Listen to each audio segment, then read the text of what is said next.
My naam is Mona Moses. Ek is 'n afgetrede onderwyseres. Ek het vir 37 jaar by dieselfde landelike skool onderwys gegee. Toe ons groot geword het, ons was 'n groot gesin.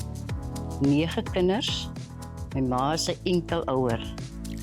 En geld in ons huis was baie skaars. Maar my ma het altyd haar geld goed bestuur. Sy het gesorg dat ons alle basiese benodighede elke dag het.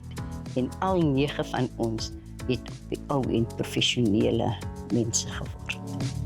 My ma het altyd by ons ingeskerp dat jy versigtig en mooi met jou geld gaan moet werk.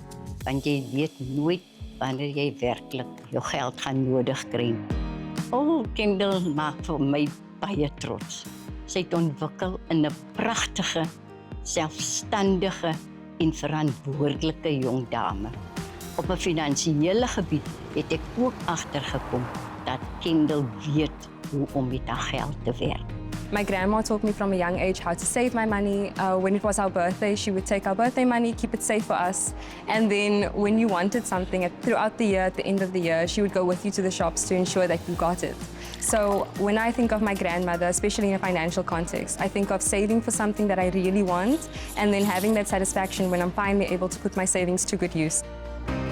My relationship with my grandma is really good. I wouldn't say it's your typical grandmother-granddaughter relationship because I do enjoy pushing her buttons just a little bit, but it's also just about that playful type of relationship. We can have serious conversations, but we can also have light conversations. My grandma understands that all of us deserve something as simple as a warm drink, a warm meal, a comforting hug.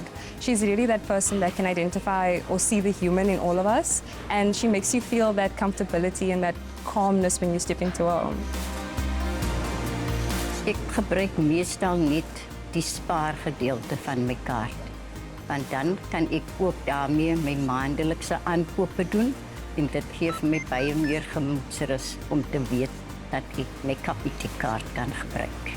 I can see that she wants me to improve, and that's where she's coming from. She's always been a very helpful woman, and she's always had this bright future envisioned for all of us.